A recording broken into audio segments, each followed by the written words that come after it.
First, I want to thank you all for coming out here this evening. I want to start off with some thanks. I want to thank the community out there for a lot of the well wishes that have been pushed out to the Phoenix Police Department as well as the officer involved in this.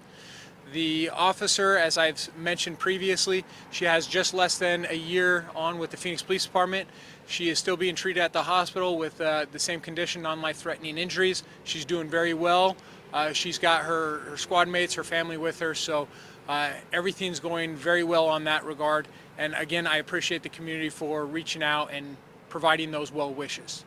We cannot do this job without the community, so it's a relationship that we have, and we are very thankful that we have such great community members that provide us all the great stuff that has come with it. With that being said, this evening after our brief at the hospital, detectives, investigators, and officers were still conducting investigations and going through every little part of this neighborhood behind me to look for the suspect that was involved in this horrific and heinous act.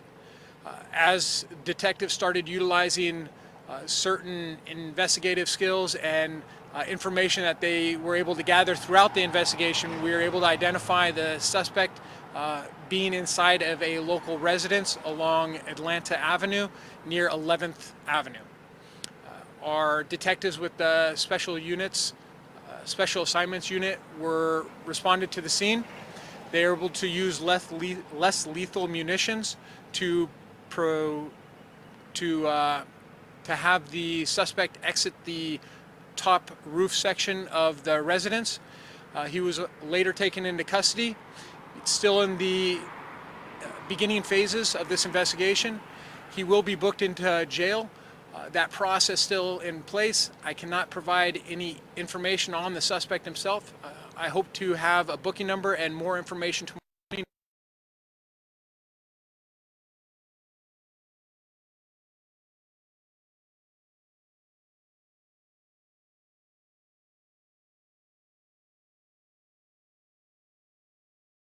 Roughly 9:46 a.m. The reason that the officers came to this location was because there was a hit and run accident where the caller gave a description of the male suspect who was seen in that vehicle.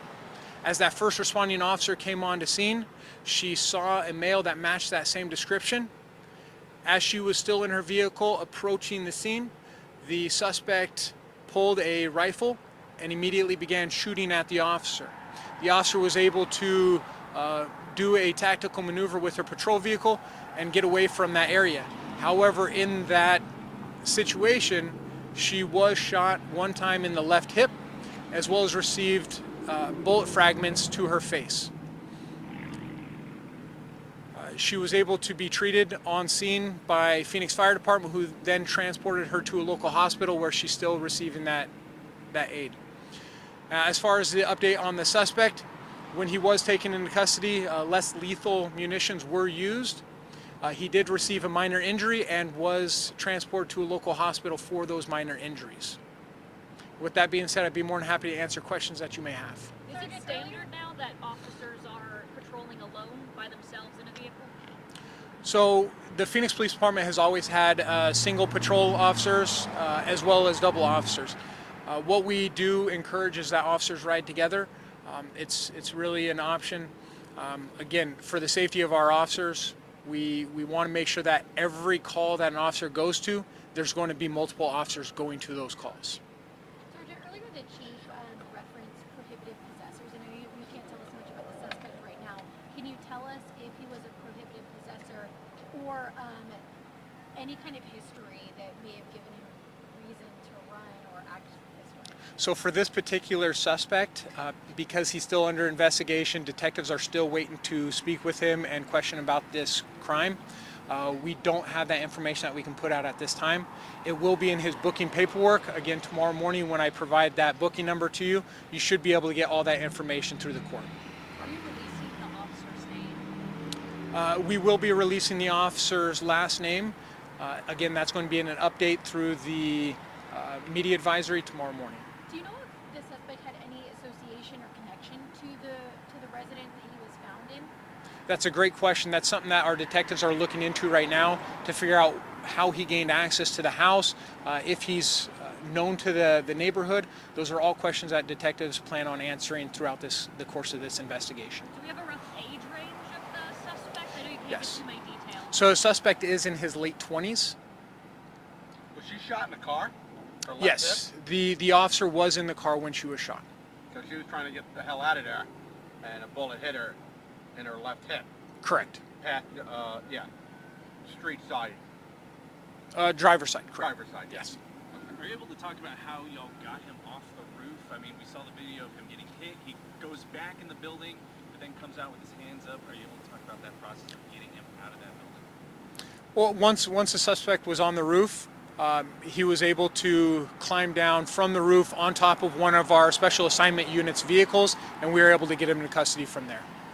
And about how long was that process of being in that building, then finally leaving and getting? Well, as you could tell through the time frame on the cameras from the media helicopter of when he was on the roof, we could say that he was in that house almost minutes after the initial shooting took place until the helicopter picked him up coming out of that roof access from the house. So you think he was there the entirety of the hours that you guys were searching? That is a possibility. That's one of the situations that the detectives are looking at.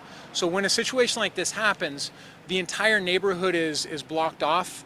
We're going to be searching every square inch of that neighborhood, front yards, backyards.